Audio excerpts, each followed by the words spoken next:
vai começar a falar sobre esse tempo, né? Bom dia a todo mundo. Como eu tinha anunciado da última vez, hoje eu vou começar a falar da segunda obra filosófica do século XX que eu escolhi para trabalhar com vocês nessa disciplina de introdução à filosofia, à história da filosofia contemporânea, né? Eu chamei atenção disso na última aula, né? Não é um curso sobre Wittgenstein, é um curso sobre Heidegger, é um curso sobre essas duas obras específicas, que são tratados lógico-filosóficos e Ser e Tempo, né? Então, um pouco isolando essas obras do resto da obra desses dois autores, né? Eu escolhi essas duas obras por julgá-las as duas das obras mais representativas da filosofia contemporânea, mais especificamente da filosofia do século XX. São duas obras que surgem na década de 20, na década de 1920, né? Na década de 20 do século passado, e são duas obras que vão influenciar enormemente a filosofia produzida na segunda metade do século XX. Né? São obras que têm características parecidas no sentido de serem obras com um grau de algum elemento de fracasso, né? No caso de Ser e Tempo, é uma obra inacabada. No caso do Tractatus, não é uma obra inacabada, mas é uma obra rejeitada, né, pelo autor, né, naquilo que ele vai escrever posteriormente. No caso do Heidegger, Ser e Tempo não chega a ser uma obra rejeitada, mas o fato de que ela seja uma obra inacabada faz com que o Heidegger meio que desista do modo de encaminhamento que caracteriza essa obra e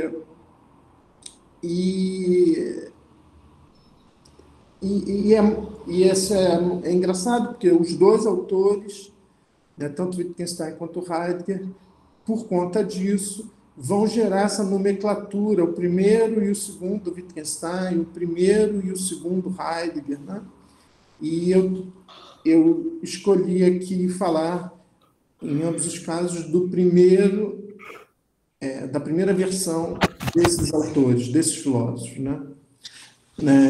Do primeiro Wittgenstein, do primeiro Heidegger, dos assim chamados, né?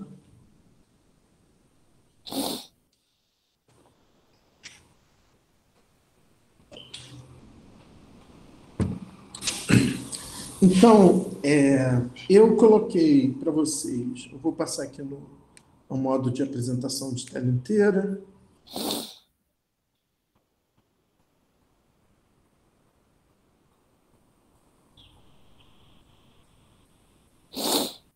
Eu pediria a vocês que desliguem o microfone de vocês, por favor, se for possível.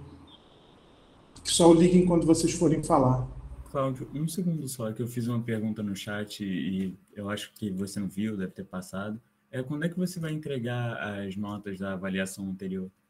Eu não sei te dizer isso, tá? Eu ainda não encontrei tempo para ler, mas assim que eu definir isso, eu vou comunicar a vocês, tá bom? Tudo bem, muito obrigado. Desculpa aí atrapalhar. Imagina.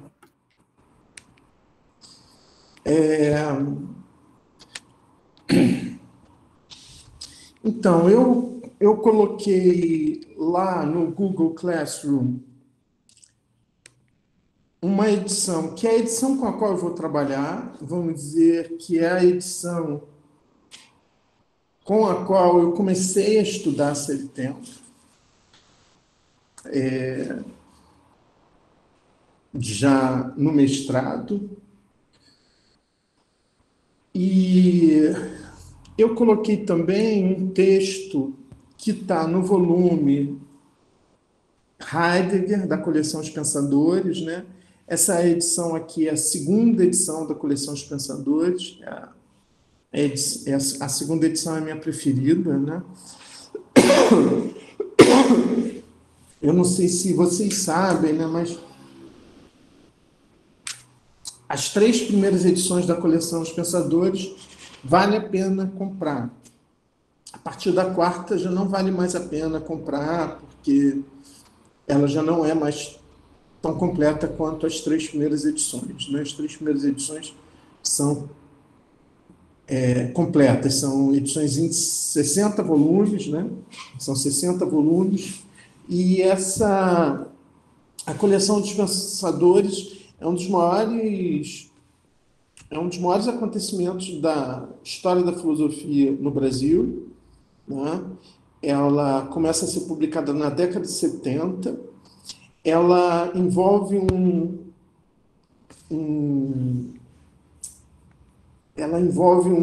trabalho coletivo enorme.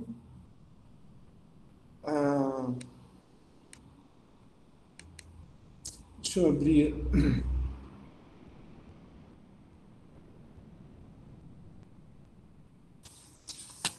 Espera lá.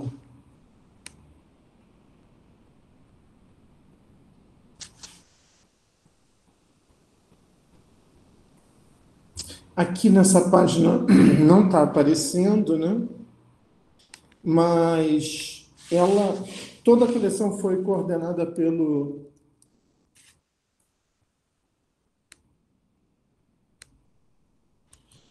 José Américo Peçanha, que é uma figura muito importante. Foi meu professor no primeiro semestre da graduação. Ele foi o coordenador desses 60 volumes. Antes da coleção Os Pensadores, a gente não tinha os principais textos filosóficos da história da filosofia traduzidos para o português, né? Então, esse trabalho colossal da coleção Os Pensadores foi para tornar acessível, né, os textos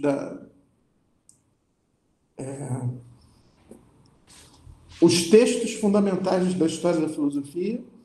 E o que o Zé Américo fez foi convidar especialistas, né, do Brasil inteiro para organizar que eram especialistas naquele autor. Então, por exemplo, no caso do Heidegger, ele chamou o Ernildo Stein, né, o professor de filosofia do Rio Grande do Sul, um dos especialistas em Heidegger, né, no Brasil. E assim foi feito com cada um dos volumes, né? Então, é incrível porque essa coleção ela foi publicada, ela era vendida em banca de jornal, então um projeto muito popular. Ou seja, você hoje em dia só encontra esses volumes em sebos, né? Porque jamais foram vendidos em livraria, a coleção dos Pensadores, né? Eu lembro que eu comecei a comprar a minha coleção dos Pensadores nas bancas, era a 4ª edição.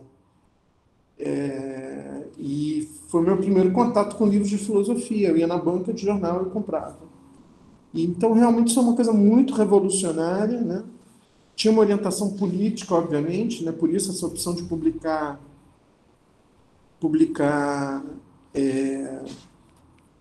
exclusivamente na banca de jornal, né? Porque em muitos lugares não existiam livrarias, né? Então, por exemplo, eu, adolescente, morava na zona norte do Rio de Janeiro, o meu bairro não tinha nenhuma livraria, nenhuma biblioteca, então livro era uma coisa que eu só encontrava em banca de jornal, né? Então, é realmente uma coisa que foi incrível, né? Então, eu coloquei ali, lá no Google Classroom, um texto que está no volume Heidegger da coleção Os Pensadores, que é um texto de 1963, portanto, um texto já bastante avançado, né? O Heidegger aí já com 74 anos de idade, né? Esse texto não é um texto que eu vá trabalhar ele, porque ele é um texto narrativo, né? Ele é um texto onde o Heidegger, né? É um texto que foi escrito em homenagem ao Hermann Niemeyer, né? Que é um editor, né? Que publicou obras da fenomenologia, né? E também do Heidegger, né? E ele é um texto muito simples, muito bonito, e é um texto para dar um pouco a vocês o contexto histórico ali mais próximo, né, do Heidegger, narrado por ele mesmo, de como é que surge Ser e Tempo, né, essa obra de 1927. Né? Então, eu recomendo muito a leitura desse texto, ao mesmo tempo que esse texto vai nos permitir tocar num ponto inicial, que é essa questão da fenomenologia. Né? Quer dizer, que lugar que Ser e Tempo tem nesse campo que é assim chamado, né? A fenomenologia. Né? Eu também vou colocar depois, porque é um outro texto onde o Heidegger também reconstitui esse contexto, né, de surgimento do Ser e Tempo. Não deu tempo de eu escanear, mas eu vou escanear e vou colocar no Google Classroom para a semana que vem, que é esse texto aqui, ó, que é um texto que está nesse livro do Heidegger, A Caminho da Linguagem, e que é um texto de 10 anos antes, é um texto de 1953, tá? É um diálogo que o Heidegger escreve, é uma reconstrução fictícia de um diálogo que de fato aconteceu entre o Heidegger e um professor japonês, professor Tezuka, da Universidade Real de Tóquio. E esse professor visitou o Heidegger, eles tiveram uma conversa, e o Heidegger recriou essa conversa num texto, é uma recriação fictícia. Existe, inclusive, um texto desse professor que eu li em inglês, porque tantas pessoas perguntavam para ele sobre esse encontro que ele um dia resolveu escrever um texto e publicar um texto falando como é que tinha sido esse encontro e falando que, na verdade, ele tinha uma lembrança desse encontro muito diferente desse diálogo tal como ele está descrito nesse texto. Né? Então, é uma recriação muito livre do Heidegger desse diálogo. Né? Eu vou deixar esse texto. Esse texto é um texto que eu gosto muito, eu trabalhei ele durante muito tempo, em vários cursos que eu dei. Se chama De uma Conversa sobre a Linguagem entre um Japonês e um Pensador. Então, eu vou deixar... esses dois textos vão funcionar um pouco como uma discussão sobre o contexto de surgimento dessa obra, que é Ser e Tempo, que é uma obra que, se o Tratatus foi escrito durante a Primeira Guerra Mundial, né? Esse Ser e Tempo é uma obra que é escrita após a Primeira Guerra Mundial, né? Nesse intervalo entre as duas grandes guerras mundiais, né?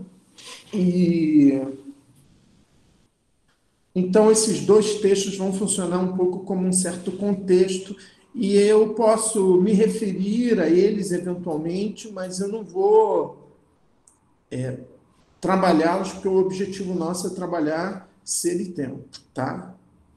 Mas talvez eu possa dizer algumas palavras sobre essa questão fenomenologia.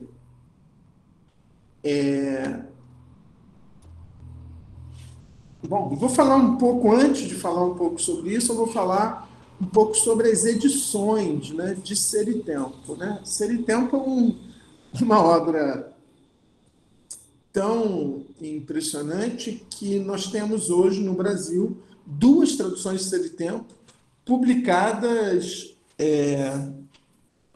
parcialmente pela mesma editora, né?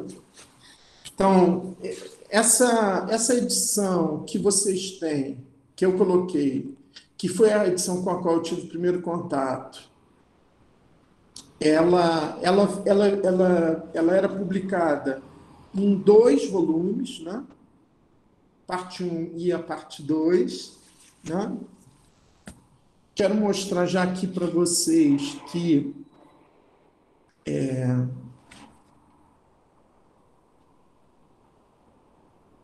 na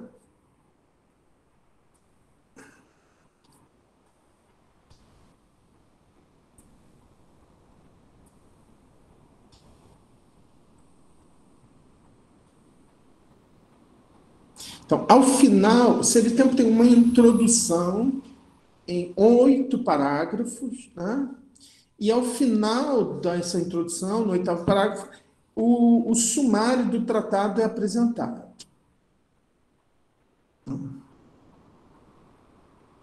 Então, existe o projeto era esse, o projeto original era esse, né, na cabeça dele. Ele anuncia isso quando ele publica a obra em 1927.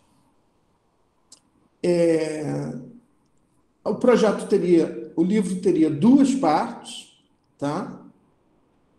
E a primeira parte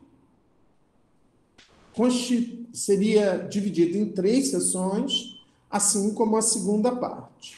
O que o Heidegger publicou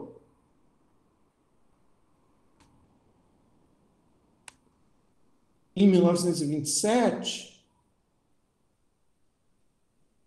foi só as 2 primeiras sessões da primeira parte. Todo o resto jamais foi publicado. Foi publicado, vamos dizer, por exemplo, ele escreveu depois um texto que se chama Tempo e Ser, mas que esse texto é um texto independente, que foi escrito muito tempo depois, que não é esse texto que ele escreveu, que se chama Tempo e Ser, que inclusive está no volume Heidegger da coleção dos pensadores. Ele não é a terceira sessão da primeira parte de Ser e Tempo, porque essa terceira sessão jamais foi escrita. Assim como a segunda parte também. Nunca, jamais foi publicada uma segunda parte de Ser e Tempo, assim como jamais foi publicada a terceira sessão da primeira parte de Ser e Tempo. Mas Heidegger publicou textos sobre a doutrina kantiana do esquematismo e do tempo, publicou textos sobre o Código do Som de Descartes, publicou textos sobre o Tratado de Aristóteles sobre o tempo. Quer dizer, esses conteúdos eles foram abordados em textos, ou pelo menos em cursos que foram publicados depois, né? Mas o projeto Ser e Tempo, ele é um projeto que é abandonado.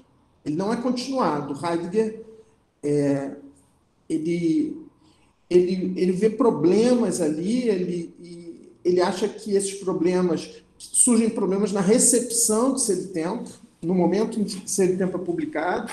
Ele acha que as pessoas não entendem Ser e Tempo, e ele acha que, em parte, a culpa disso é dele, né?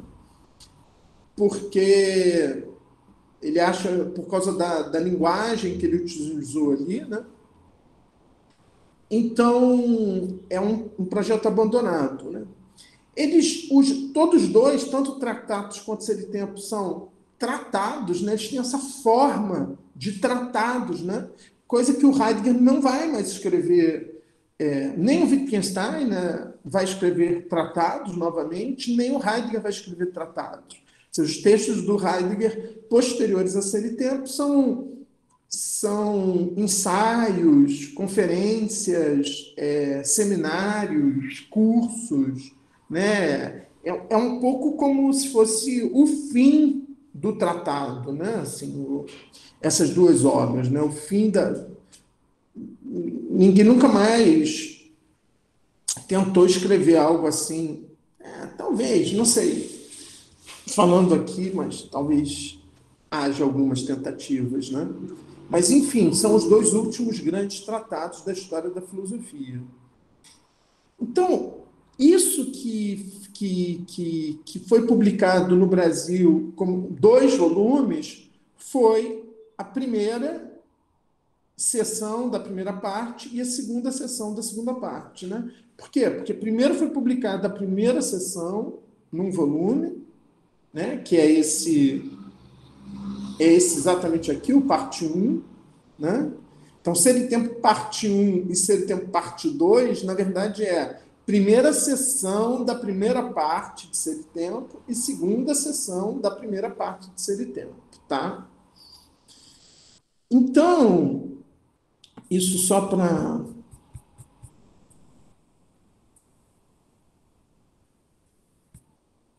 Eu acho que a primeira edição, eu entrei na graduação em filosofia da UFRJ em 1987. E eu acho que o primeiro volume saiu em 1989, acho que em 89, talvez. Então, assim, quando eu comecei a minha graduação em filosofia, não existia uma tradução de Ser e Tempo. Existia já a tradução para o espanhol, né? Que era o que a gente usava. Então, Ser e Tempo parte 1, na verdade, é uma nomenclatura brasileira, da edição brasileira.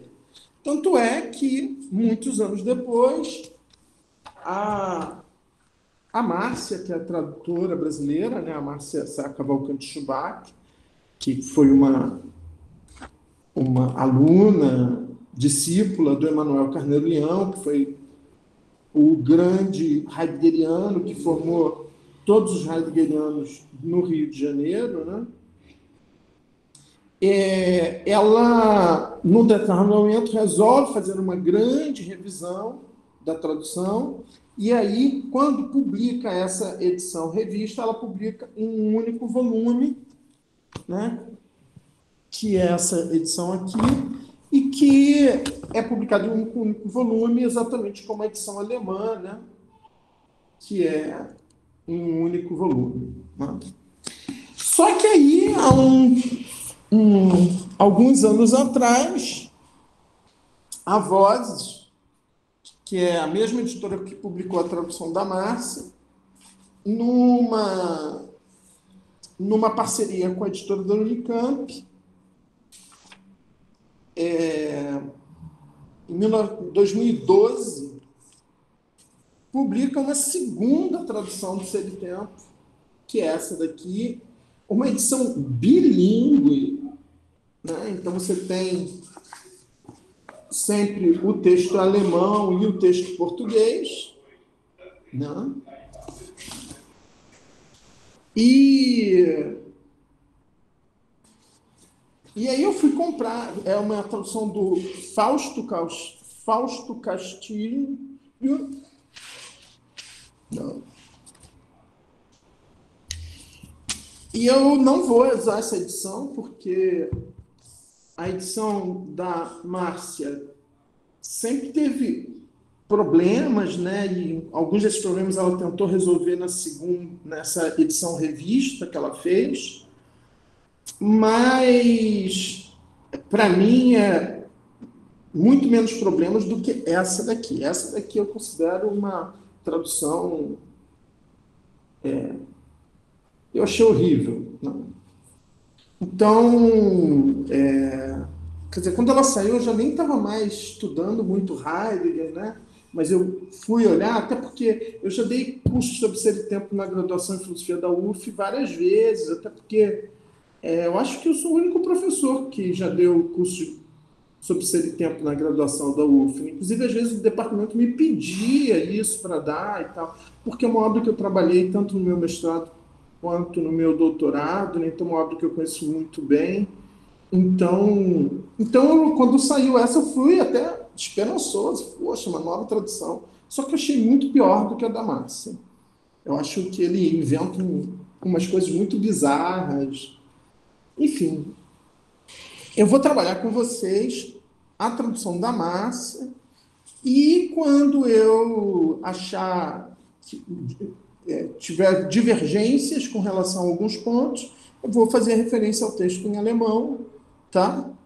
E então, só para esclarecer com relação à questão das edições, né?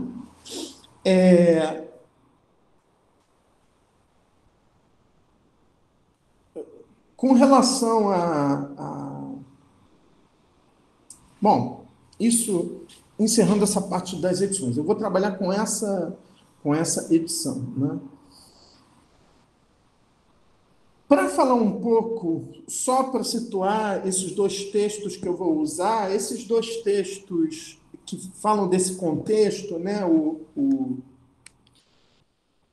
meu caminho para a fenomenologia e o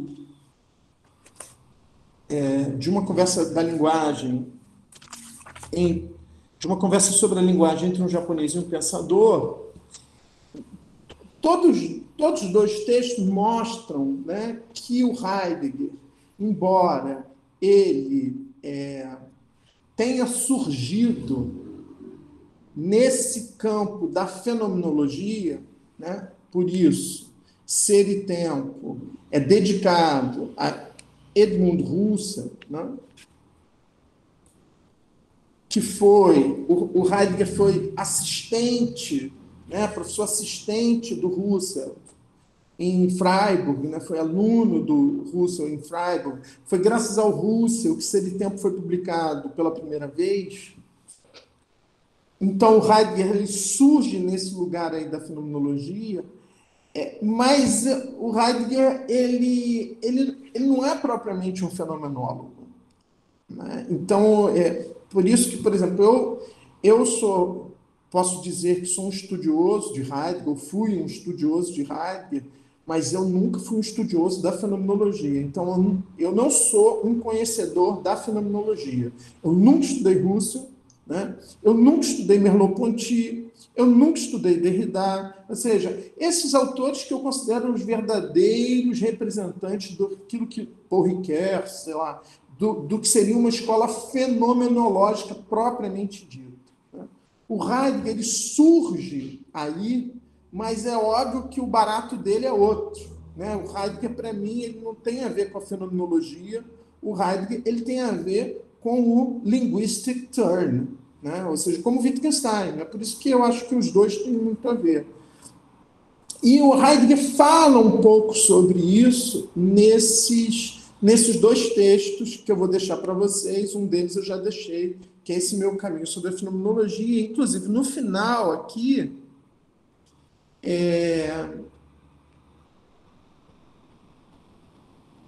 quando ele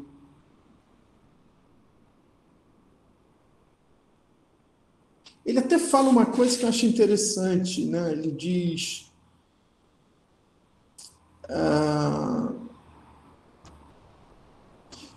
E hoje, parece que o tempo da filosofia fenomenológica passou. Isso ele diz em 1963, né? Tipo, que a fenomenologia não estava mais na moda. Já é julgada como algo passado, que é apenas consignado, ainda historiograficamente, ao lado de outros movimentos filosóficos.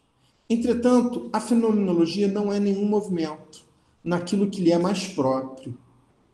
Ela é a possibilidade do pensamento, que periodicamente se transforma e somente assim permanece, de corresponder ao apelo do que deve ser pensado. Se a fenomenologia for assim compreendida e guardada, isso quer dizer, é uma compreensão muito genérica de fenomenologia, né? Ou seja, que é o modo como ele compreendeu a fenomenologia. Quer dizer, quando ele define a fenomenologia assim, ele diz o que foi a fenomenologia para ele, né? Então, ele diz o quê? Ele diz que o verdadeiro ponto de partida do pensamento dele é esse livro aqui, ó, que eu infelizmente, só tenho uma tradução desse livro para o francês, eu não tenho a edição dele alemã, o original alemão. Esse livro não está traduzido para o português, né? É o Brentano, né, que escreveu esse livro, que foi um livro que foi publicado em Freiburg em 1862.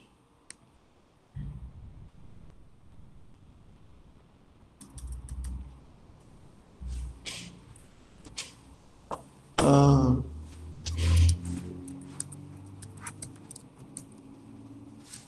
então, o Franz Brentano é um cara interessante.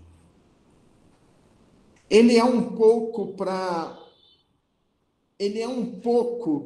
o Russell, para o Freud e para o Heidegger, um pouco que o Frege foi para o Wittgenstein. Né?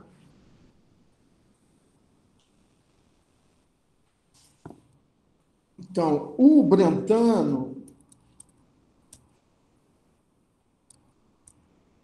ele publica esse livro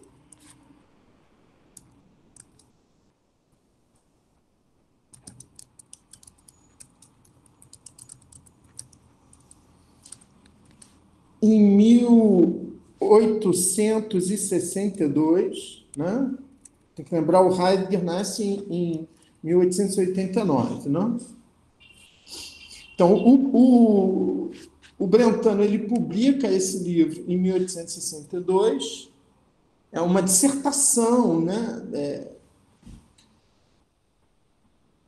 Tipo uma tese de doutorado, uma coisa assim, né? E o Brentano, ele foi professor, ou melhor, tanto Russell quanto o Freud assistiram aulas do Brentano sobre Aristóteles. Né? E o Heidegger, quando ainda era um estudante do ensino médio, esse livro chegou às mãos do Heidegger. Esse Aristóteles, as diversas acepções do ser. É através desse livro que chega ao Heidegger a questão do ser, que é a questão do Heidegger. Então, só que o Russell, ele também foi aluno, ele teve um contato direto com o Brentano, né? E o Heidegger, vocês sabem, o Heidegger, ele primeiro, ele vai fazer a graduação, ele conta isso, né, ele conta isso nesse texto, né? Meu Caminho para a Fenomenologia, né? Ele começou, tá vendo?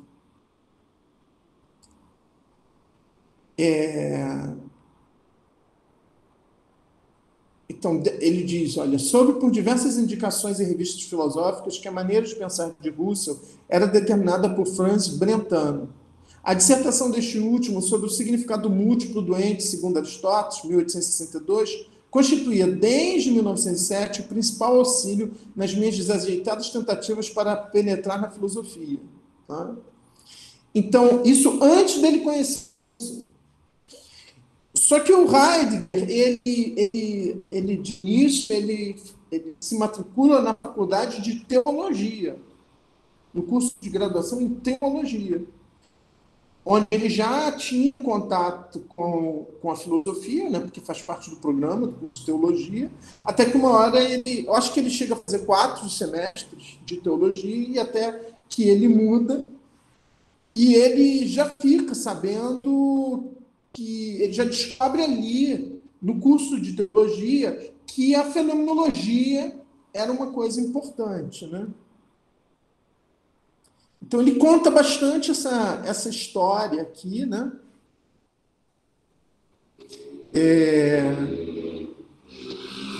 Enfim, e isso uma hora vai levar ele a trocar o curso para filosofia e se aproximar do Russell, que ele sabe que é o cara que é o pai da fenomenologia, né?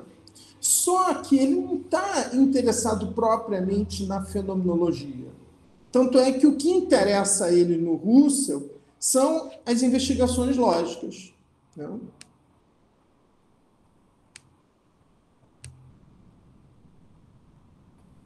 Isso quer dizer, o Russell nem se interessava mais por essa obra é uma obra considerada da juventude do Russell, tá? E por que ele se interessa pelas investigações lógicas de Russell? Porque, junto com a questão do ser, muito cedo, vai vir a questão da linguagem. Então, por exemplo, o Heidegger ele não tem a questão da percepção. Então, nesse sentido, ele é parecido com o Wittgenstein. O Wittgenstein ele vai falar fundamentalmente da relação entre proposições e a realidade. Olha, isso no Heidegger é linguagem e ser. Né?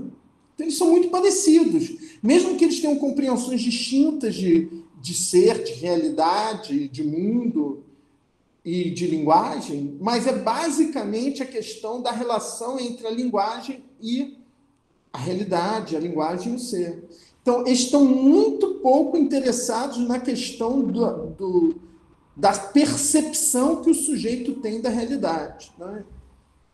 Então, por exemplo, que é o tema da tese de doutorado do Merleau-Ponty, fenomenologia da percepção. Então, ali realmente você tem um trabalho de fenomenologia que está dando continuidade a uma tradição fundada pelo Russell. Então, isso é uma coisa importante, né? Quais são as referências fundamentais do Russell?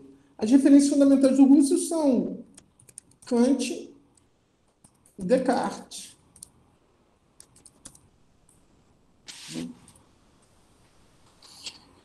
E eu diria que as referências fundamentais do Heidegger, mesmo que ele tenha uma conversa, um diálogo muito forte com Kant,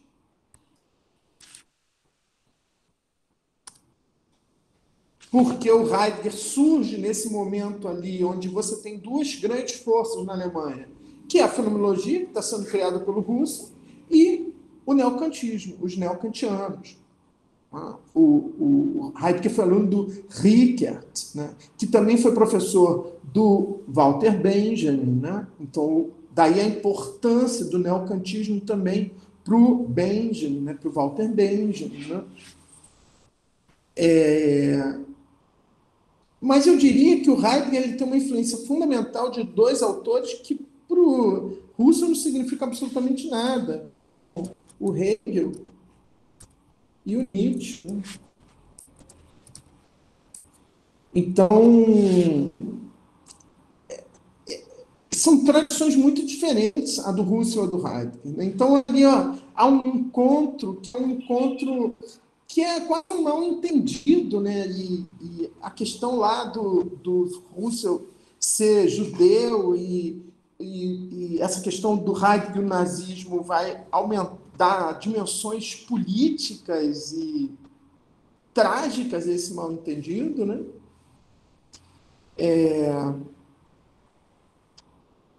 Embora o Heidegger jamais tenha deixado de reconhecer essa dívida com o Russell, né, até o fim, por isso que eu apresento esses textos, né, de 53, de 63, onde ele reafirma essa dívida com o Russell, etc. Né?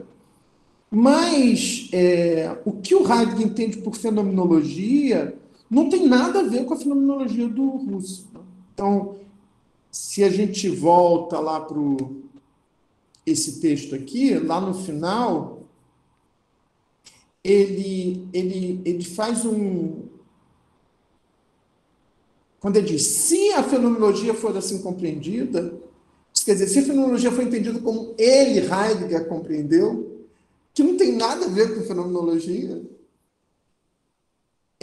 então pode desaparecer como expressão para dar lugar à questão do pensamento, cuja manifestação permanece um mistério. Ou seja, que foi o que aconteceu no caso dele, Heidegger. Aí ele faz um post-scriptum em 1969, ou seja, 6 anos depois, dizendo: o sentido da última frase do texto já vem expresso em Ser e Tempo, na página 38 de Ser e Tempo, quando ele diz: o essencial para ela, a fenomenologia, não consiste em realizar-se como movimento filosófico. Acima da atualidade está a possibilidade. Compreender a fenomenologia quer unicamente dizer captá-la como possibilidade. Então, o que ele está dizendo com isso? Ele está dizendo que ele não pertence à fenomenologia enquanto um movimento filosófico. Se a fenomenologia for entendida enquanto um movimento filosófico, ele está fora. Ele, obviamente, está fora. Né? Basta você ler. Embora há pessoas que leem, né, Heidegger como um fenomenólogo. Muito frequente. Né? Eu não considero ele um fenomenólogo. A não ser que você entenda a fenomenologia tal como ele a define em Ser e Tempo. Então, se vocês forem ver, nessa introdução, que é constituída por 8 parágrafos, o 7º parágrafo fala que o método da investigação de Ser e Tempo é fenomenológico. Então, se vocês quiserem... Então, o que ele vai fazer? Ele vai definir o que ele entende por fenomenologia. Só que aí, assim, então ele vai criar um conceito preliminar de fenomenologia, que é o conceito dele, que não tem nada a ver com Russell. Inclusive, ele não se refere ao Russell nesse parágrafo 7. A quem ele vai se referir ao construir o conceito de fenomenologia? A Aristóteles. Ele vai falar, ele vai desconstruir a palavra fenomenologia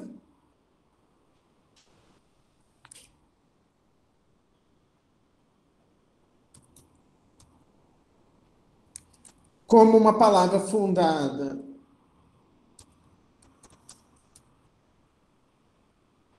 em 2 palavras gregas, né?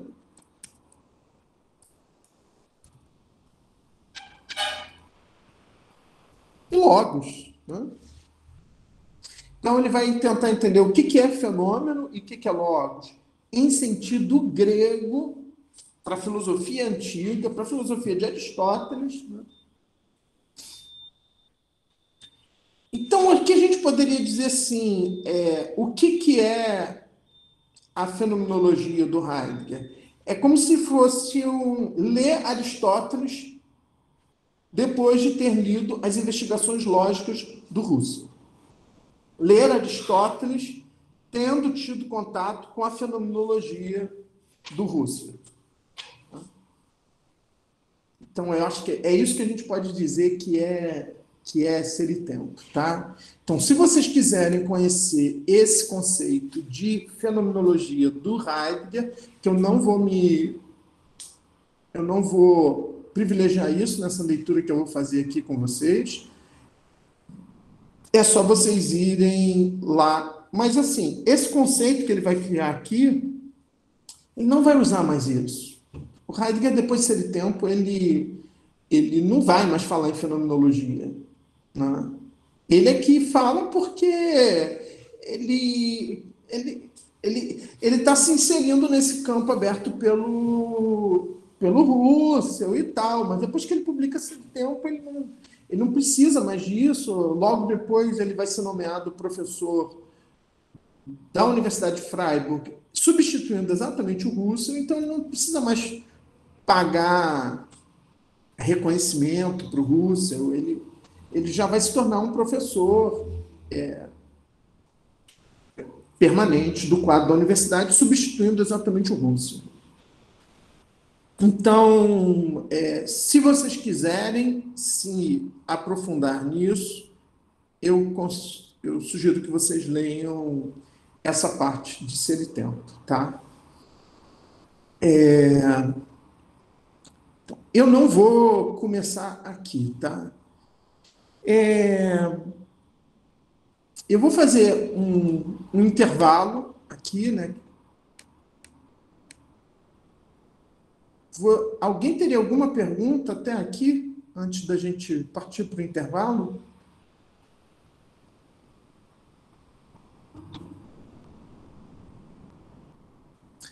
Bom, então eu vou parar aqui a gravação